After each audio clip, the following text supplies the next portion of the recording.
بسم الله الرحمن الرحيم يسبح لله ما في السماوات وما في الأرض الملك القدوس العزيز الحكيم هو الذي بعث في الأميين رسولا منهم يتلو عليهم آياته ويزكيهم ويعلمهم الكتاب والحكمة وإن كانوا من قبل لفي ضلال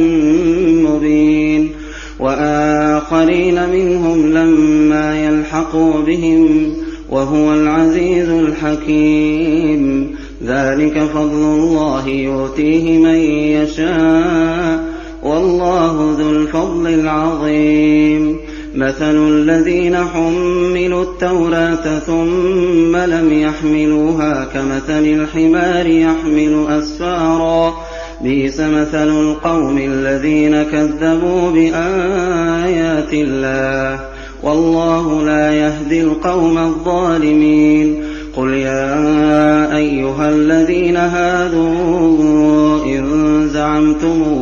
أنكم أولياء لله من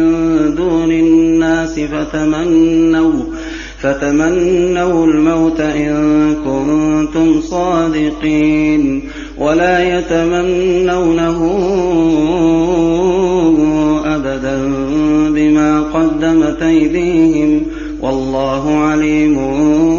بالظالمين قل إن الموت الذي تفرون منه فإنه ملاقيكم ثم تردون إلى عالم الغيب والشهادة فينبئكم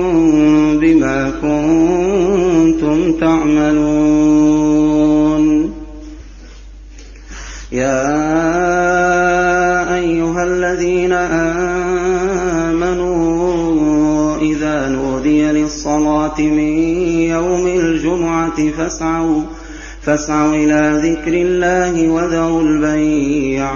ذلكم خير لكم إن كنتم تعلمون فإذا قضيت الصلاة فانتشروا في الأرض وابتغوا من فضل الله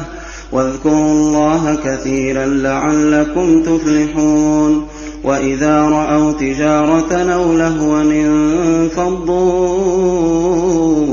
إليها وتركوك قائما قل ما عند الله خير من اللهو ومن التجارة والله خير الرازقين